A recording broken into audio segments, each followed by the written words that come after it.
So Caitlin Clark. No, that was it. I can't outdo the Kelseys. I thought about trying to do that. But 2024 Time Athlete of the Year, 2-time Naismith Trophy. I mean, we could spend the entire podcast, Caitlin, just listing off like everything that you've been doing for the last 4 years. But Caitlin, I really appreciate you taking the time to just hang out for a little bit. It's good to catch up with you. It. Thanks for having me on. I remember I actually went back and listened to our podcast that we did. Like, it was almost 4 years ago now. Mm-hmm. And it's just crazy to see how much has changed. I think I talked to you after Travis Scott put you on his Instagram story. I was going to say, I feel like that was my freshman year. I'm pretty sure I did that interview like at my desk in my dorm at Peterson Residence Hall at the University of Iowa. So like that feels like yesterday, but also it's crazy to think about how much has changed since that point. But yeah, I remember that, our first pod. Yeah. Wow. Feels like yesterday. Really, it does. Well, it's crazy because like I've been covering you since your senior year of high school, but you and I had never met face to face until after your freshman season because they kept everything so strict due to COVID and everything. Yeah. And that's what kind of makes your rise kind of even more intriguing to me, because it's not even the fact that like you've elevated to where you are. You started from the bottom's bottom because there were literally no fans in attendance, and like even the TV deal was kind of suspect at the time.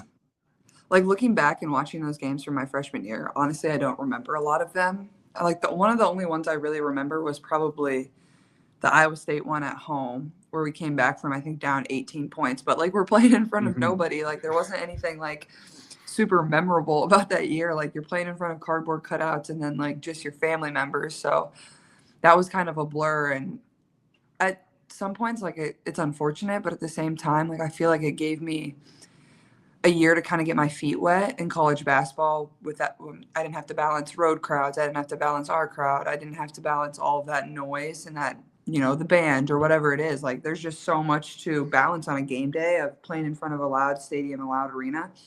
And I go out there as a freshman and really it's like kind of feels like a scrimmage in a way. I feel like that allowed me to kind of play more free and kind of figure out myself and, I don't know, just figure out how college basketball works. So, it was kind of unfortunate that I missed a year of college basketball of being in front of our crowds. But at the same time, I try to look at it in a positive manner of like, maybe that helped me. And maybe like that was the starting point of like how I kind of got my feet wet in college basketball. And then obviously after that, it really took off. We played in front of nobody to not being able to get a ticket, which is pretty crazy.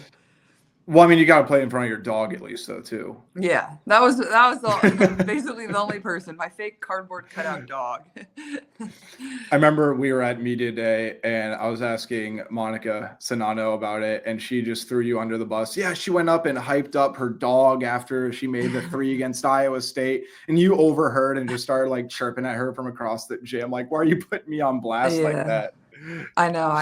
I look back and watch some of those videos of me celebrating after the Iowa State game because I think I made a 3 with like 40-some seconds to go. Oh, yeah. To put us up one maybe or something. It was a huge comeback anyway.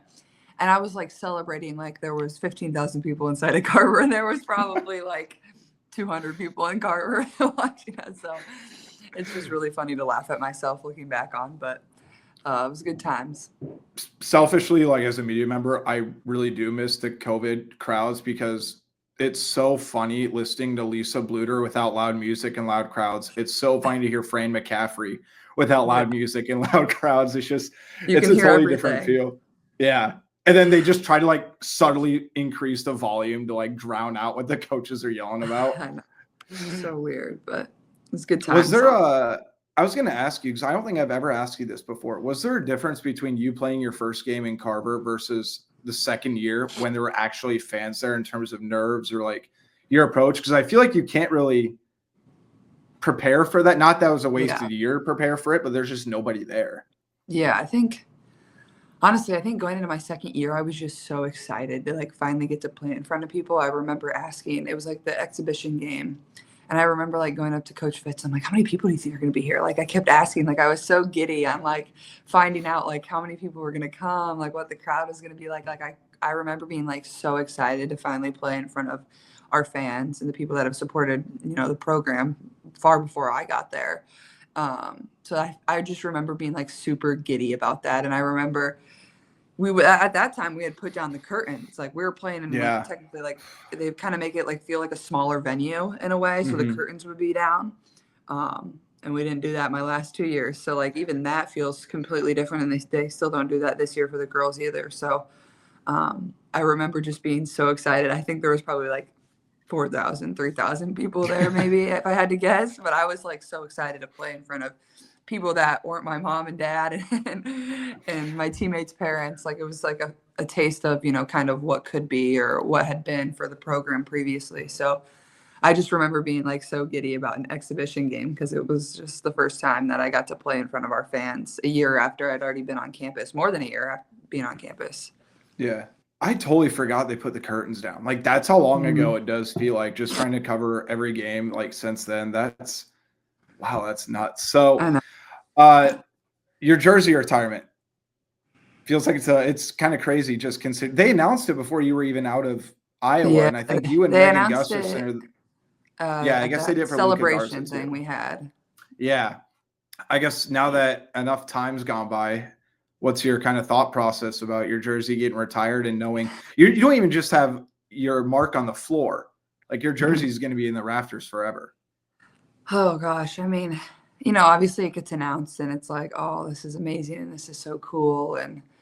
But I feel like as the days kind of started to approach here and we're now like a week away from this actually happening, I feel like it's kind of becoming really real. And, you know, this isn't like a goal where you show up to campus and you're like, like I want to have my jersey retired one day. Like nobody does that. Nobody thinks that way. Like you just give your all for the program and the university. And, you know, there's been a lot of really good players to come through our program and have, you know, would have been National Player of the Year, Big Ten players, you know, whatever it is. And I think we only have 2 with their jersey retired right now.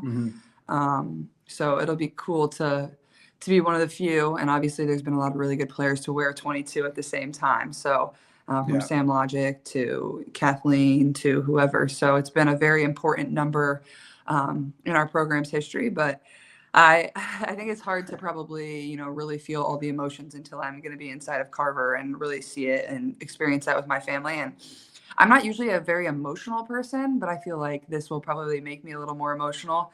And usually, like when we've had certain things inside of Carver, I've been competing or playing shortly before like something like that has happened, whether it's been a senior night or something like that. So it's hard to kind of evoke emotion after you just competed for 40 minutes. But now that I'm not actually going to be playing, I feel like I'll probably be a little more emotional, even though I'm not a super emotional person. But I'm just very grateful and thankful to have played at a place that loves women's basketball in the way that it does, and has really helped me flourish. And it'll be exciting for me to go back and be inside Carver. You know, I haven't been there since I played my last game, so Yeah. It'll be really special. You've been a little bit busy though too. I I try to mean, stay busy. obviously. Well, I was It's a going to good say with problem. Connor being the assistant coach of Butler, Patrick playing there too with the Fever. Yeah. You have a new strength coach or player development coach at the Fever now too, Yeah, right? new player development coach came over with Steph White from Connecticut, and it's been a lot of fun. It's been fun to be in Indianapolis and working out with him. And Keith just loves the game of basketball, you can tell, and he puts a lot of time into it. It puts a lot of time into, you know, what we're going to work on every single day, but how does that look in like a long-term plan of my development, and, you know, how does that all work together, and not overwhelming me with new things that we can work on, Yeah. but just adding little things and refining certain things that, you know, can help me be much more successful in year 2. And then also just trying to get stronger and be in the weight room a lot. So it's been fun. I feel like this is the first time I've really had a chance to like really work on my game and work on my craft Yeah. and be really focused on it. And obviously that was hard in college. You know, even going into my senior year was really the last time I could work on things and add things. But at the same time, like,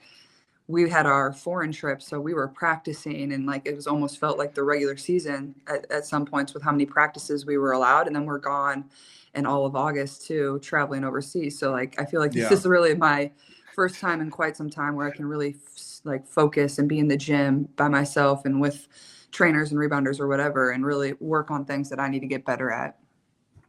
So you talked about how you're not a very emotional person, but that's kind of interesting because I was driving back and I was thinking about like certain topics to ask you. And I don't know how this has never occurred to me. You're obviously very emotional on the court. You Yes, I wear your am. heart on I your was going to say sleeve. that. I'm very You emotional on the court, but like off the court, I'm not super like, I try to just, I don't know, be like more relaxed. And I take a lot of pride in that. Like once I step off the court, I'm not as fiery and like, I mean, I'm fiery, but it's not the same level as when I get competitive and I'm in a game. Like Yeah. it's completely different. It's amazing to me just because like you are at the highest level now. And even at Iowa, I'd say you were at the highest level, just considering how many people are watching the marquee matchups, how the Big Ten Conference has really ascended as to being the women's basketball conference of America. I mean, think about even when you started your career, the Big Ten was maybe third or fourth in Big Ten women's basketball conference rankings, I would say. And now they're, I mean, USC, UCLA, Iowa, Yeah. Indiana, Ohio State's really good too. But it's Mhm. been amazing to me because you're fiery, you wear your heart on your sleeve on the court, you're driven, you're competitive. But I cannot remember one time where you've been in a post-game interview or a scuffle after the game or anything like that, and you haven't had like a clear head. You present yourself well. I guess how do you kind of not let the cup of being competitive overflow into, I don't want to say public image because I know you, Mhm. it is you, but Mhm. it still can be difficult to present yourself in the way that you are sometimes just because of all the pressure and everything. Yeah.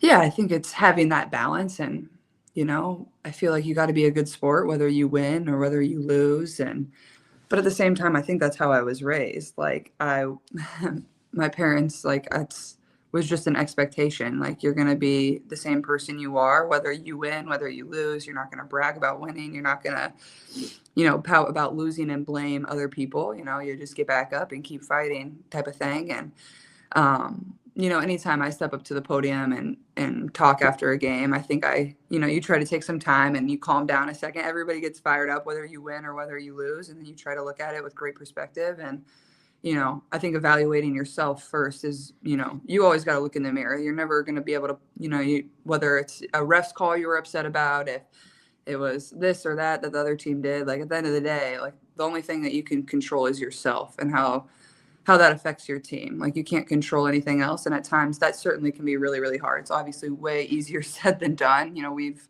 as Yeah. athletes, have all been there in any sport. People just get competitive, but I think I always try to remind myself, like, look in the mirror first, evaluate what you can do to get better. And how you can help your team. Cause like every team I've been on, like I'm the person they're going to look to as a point guard, as a leader, that's what's going to be most important. But also I try to, convey my thoughts to the media the best I can to help them understand the game and understand what I'm going through and what I'm thinking, and try to give thoughtful, authentic answers too to help them. And I think that's been a great part of helping our game grow too. Is the articles that people can write or the stories that people can tell or how they can convey the game to people that are reading their article or listening to their podcast. I think that's really helpful too, hearing it from the player's perspective.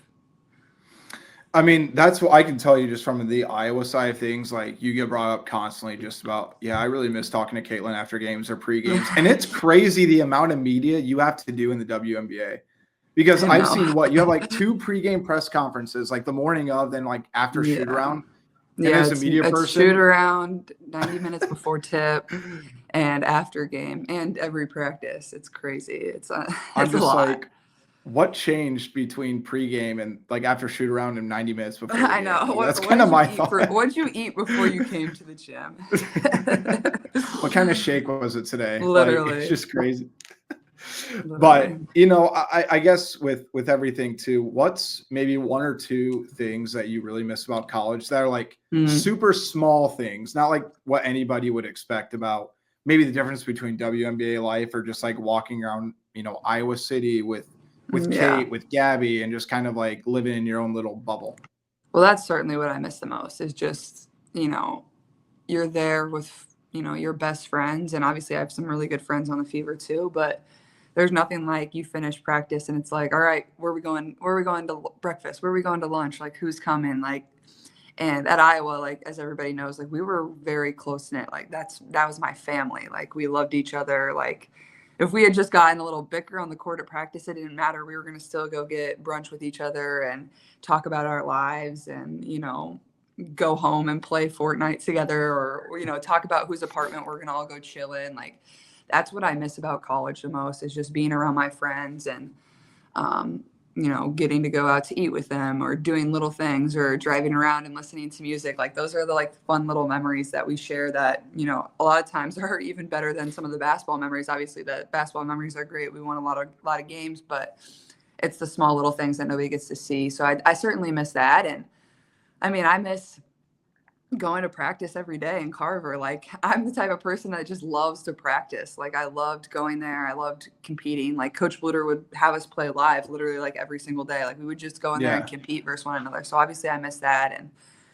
And, the pros are just so different because it's like such a lot of the responsibility is just on yourself. It's like, what are you like? You're making your schedule. You're doing this, you're doing that. And obviously it's like that in college too, to an extent, but it is much different. And it's a business at the end of the day. And, college is obviously a business, obviously going more towards that. Yeah.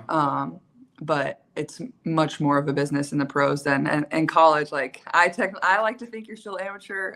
You were when I was there, not anymore. Obviously it's not really so much that, but I guess I just miss the fun of being with my friends and, doing things 18 to 22-year-olds do and just goofing around. And 4 years go so fast. So say bullying the student managers.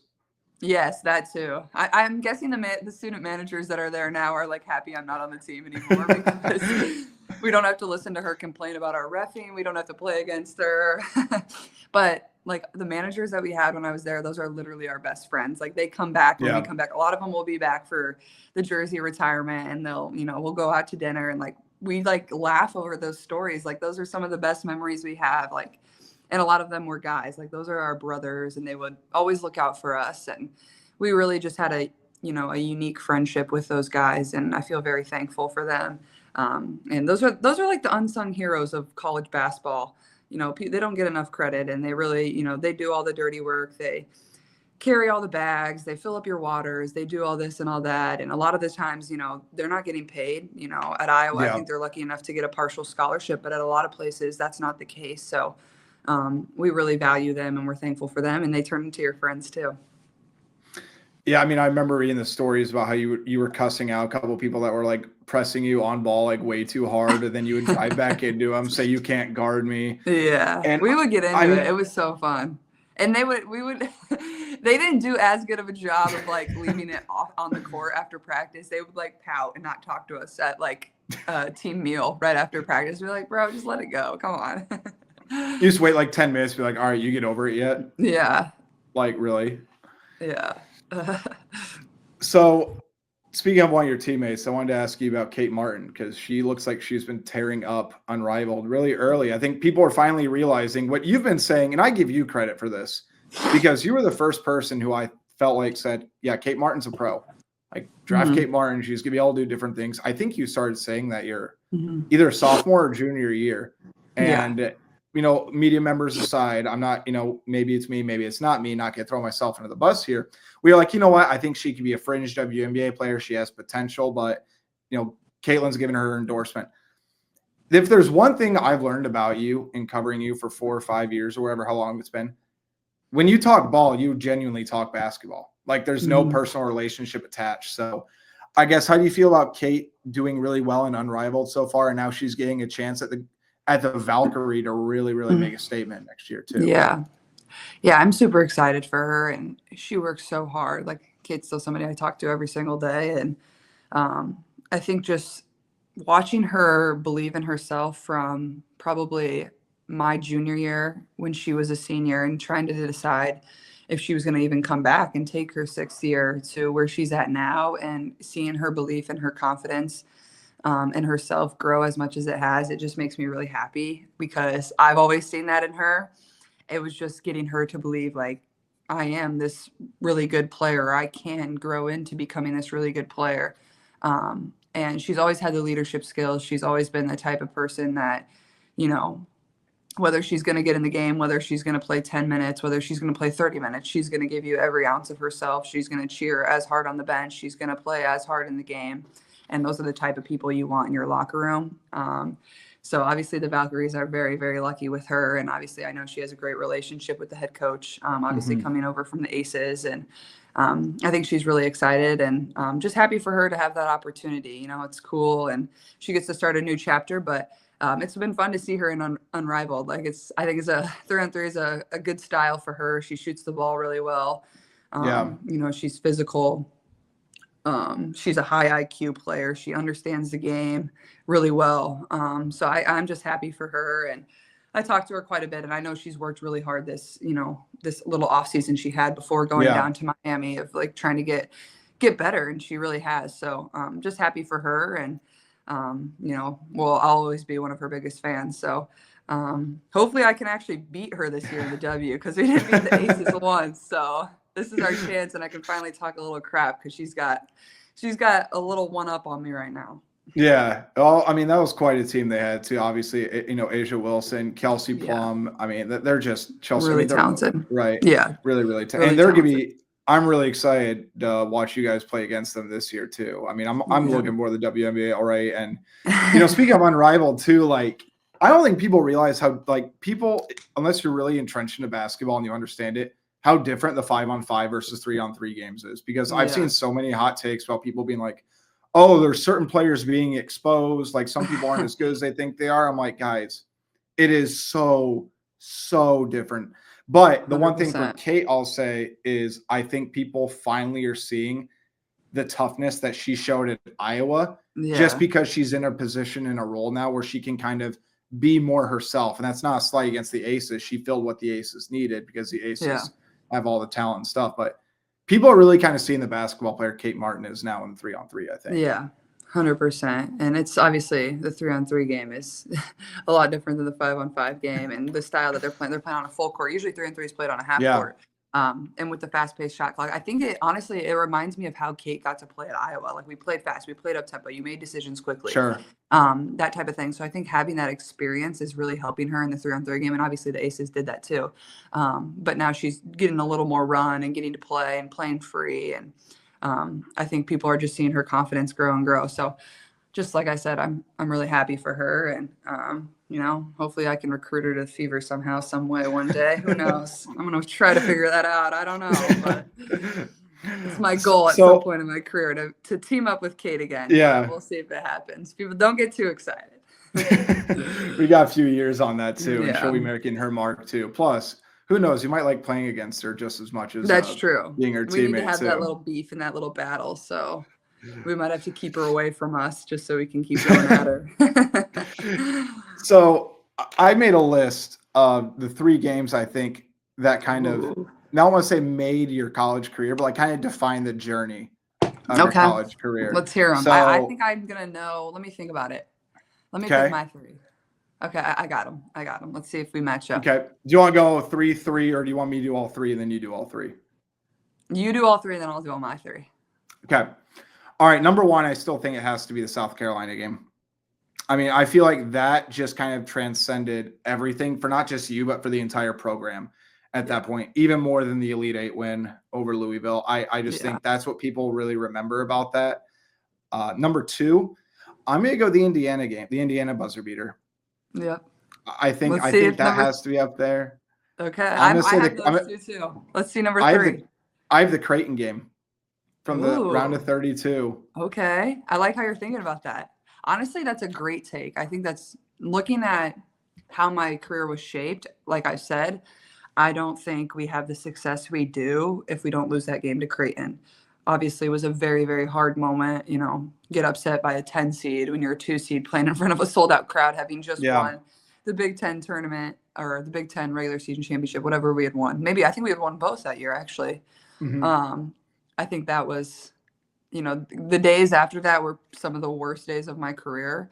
But I think that really lit a fire inside of us. That offseason we had going into my junior year was really, really special and really great. And I thought we just came into my junior year with this like extra fire and like kind of that will behind us that we didn't really have my sophomore year. Like, we all knew we were good, but there was like nothing really like a fire in our belly that we didn't have. So I think that's a great point. I was thinking more of like a successful side, but I would totally agree with you. So I put my 3rd one probably the Michigan game my sophomore year when I had That 46. was my other one. That was number 4. I feel like that was my first moment where I was like, oh my gosh, like that's when I first blew up in college. Yeah. That game, because we had like 7 available players or whatever it was, and I remember after that game, You guys were down by like 21 or 22 going the 4th. Yeah, Then and you we were just started playing pulling some up from people like that 40. had literally never gotten in the game earlier in the season. And so I'm like, okay, we're down 20. I'm just going to start launching. And I just start chucking bombs and they're going in and I'm just like, what? But I think the moment I kind of realized like things were starting to turn was we were traveling home from Ann Arbor and we couldn't fly out. We got delayed a little bit. So we were all like hanging out in the FBO and a few of us were in like the pilot's lounge. They have like recliners and stuff. And we had ESPN on and like, I think it was like top 10 or something came on. It was number 1 that night. Yeah. A bunch of like my clips were on there and I was like sitting there. I was like, cause I don't think I had really been on ESPN until that point. And I was a kid that grew up, like you watch the SportsCenter top 10, like every single day. Like that's what you do. You turn the TV on, you watch SportsCenter top 10. So I was like, oh my gosh, like this is the coolest thing in the world. And then little did I know like what would transpire over the next few years. So I feel like that was kind of the first sign in my journey of where things were going to go. But I completely agree that the Creighton game, like if that doesn't happen, I don't think we have the type of success that we ended up having. Yeah. I mean, from a success standpoint, I think that's up there. I mean, you could even put the Michigan State buzzer beater up there, honestly. I think that's probably just because of when people make the compilations of all your shots or your career, it feels like you're celebrating. Like that celebration is like probably one of the more known ones. And just the aura, because I remember like your teammates are running toward you. You're not even paying attention to your teammates. You just walk over the crowd. It's like Kittle. It reminded me of like George Kittle if he ever goes on WWE. Because that's exactly how George Kittle would be. Yeah. So people have been waiting long enough. I need to ask you this before I let you go. Okay. A year and a half ago, if I told you you're going to sit in a box with Taylor Swift at a Chiefs playoff game, what do you think and what do you say? I probably would have been like, what? Like, where would my life be at kind of thing. But obviously I'm a huge Chiefs fan. I've been a huge Chiefs fan. And, you know, obviously Taylor's a huge Chiefs fan too. So it was fun and it honestly worked out where we could go and, you know, we had the time and it was perfect. Where it all worked out. And I wish I could make it back this next weekend versus the Bills, but I don't think I'll be able to make it. So I'll be cheering from home. I hope they win. But yeah, it was a pretty good time. And Taylor is obviously very sweet and very kind. And, you know, it's just a good reminder of like people in our position, like we're very normal and, you know, sometimes our lives aren't normal, but like we're very normal people and we enjoy doing fun things too. We enjoy watching sports. We enjoy hanging out with our friends and things like that. So it just puts, you know, a great perspective on life and, you know, where you're at in your career. It was kind of funny to me because you've told me yourself and you've said it, you don't really get starstruck over anyone, but there was a couple clips that I saw of you when like you guys were celebrating and Taylor would hug you and there was just like a look on your face like, oh my gosh, Taylor Swift is actually hugging me. Is that kind of what it felt like in that moment too? Even though you had talked to her a few times before too. Yeah, I mean, like Taylor is probably the most famous person in the world right now, and what she's been able to do over the course of the last couple of years. From obviously her tour was absolutely tremendous, but just the way she's been able to unite people, I think, has been the most powerful thing, and I think it's really cool and special. So, and obviously, I got to experience that 3 times. Like, there's just nothing like.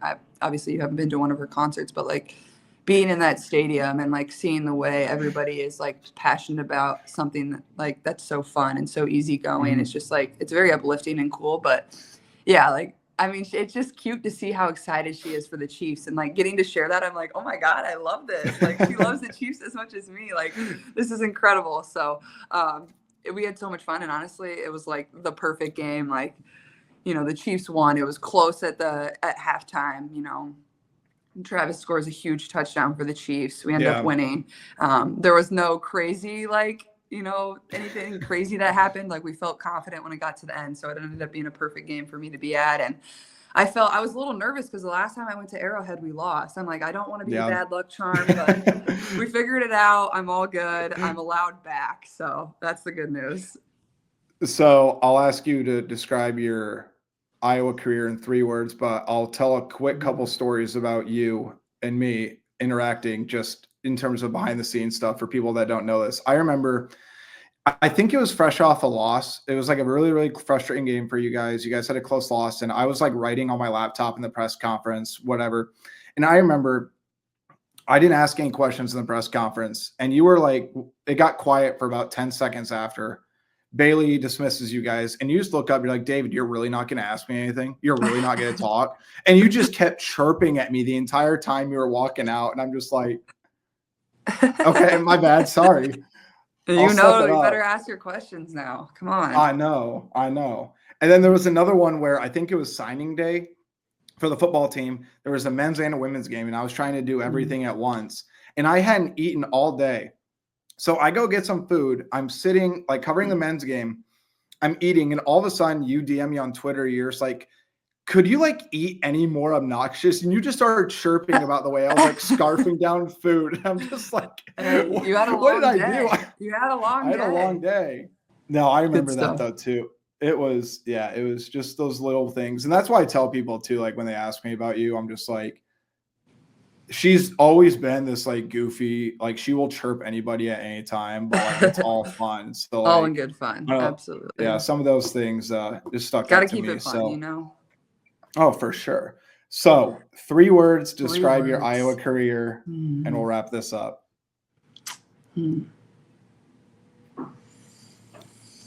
Oh, I'm going to say special. Okay. I'm going to say life-changing, but that's 2 words. Dang it. It's a hyphen. Okay, hyphen. Does that make it? Yeah, okay. Well, I'll count it 1. Special, life-changing, and impactful. I'm going to go those 3. Nice. I think those are great. I like impactful. And I think that from a standpoint of like, obviously I have had an impact on a lot of people. I'm very aware of that. But at the same time, I hope everybody knows they've had an impact on me too. Like it's a 2-way street, and getting to see the young boys and the young girls, or, you know, the people that have drove from miles and miles to come watch us, or whatever it was in college, you know, that has a huge impact, not only on myself, but our entire teams when we were playing. So I hope everybody knows it's a 2-way street on that. Yeah. And it really means a lot to us players, and certainly myself. I was going to say, you went to the volleyball game like a week ago, and there was those clips of that little girl sitting next to you. I think she was looking over her mom's phone. She looked over at you. Our like player relations person at the Fever, that's her young daughter, and we're like little friends. And I texted her. I was like, hey, I want to go to the Indy Ignite game. Can you help me out with tickets? And she's like, yeah, I got you 4. I'm like, okay, well, I got Connor coming. And I'm like, do you and Mariah want to come? Like, do you want to come? And like, so Mariah came, and she was having the time of her life. And it was a pink out that night. So she had on her whole pink outfit, her pink purse, was crushing popcorn. She's like literally the cutest little girl in the world. So it's just really fun. And like, obviously a game like that can have a huge impact on a young girl too. So it was fun, but she was becoming quite the social media star after that. For like peeking on my phone and like things like that. But she gave you a big hug after like a set point or something too. Yeah, and you just like looked down like, oh yeah. Yeah, it's just really funny. So, hey, Caitlin, thank you so much. It's been, as you know, it's been a joy covering you throughout the last few years. A lot more special things to come, but I can speak on behalf of the Iowa media here too. We've always appreciated how you've prioritized us after like you've transcended into this, you know, national, international figure. So, you know, as a friend too, like I really, really appreciate that. So thank you. Yeah, I appreciate you guys. You all were amazing over the course of my career, and it's been fun getting to stay in touch and talk with you all, and still have the scoop on Iowa sports. You know, obviously I love watching it from, you know, men's team to the women's team to whoever. And you guys do an amazing job, and it's not always a job that gets a lot of credit. So just thank you. And thanks for everything you've done over the course of my career, and, you know, still even for me in the W. So I appreciate it. Yeah. All right, guys. Well, for the Swarmcast, David Eichel, Caitlin Clark, we'll be back next week with a lot more.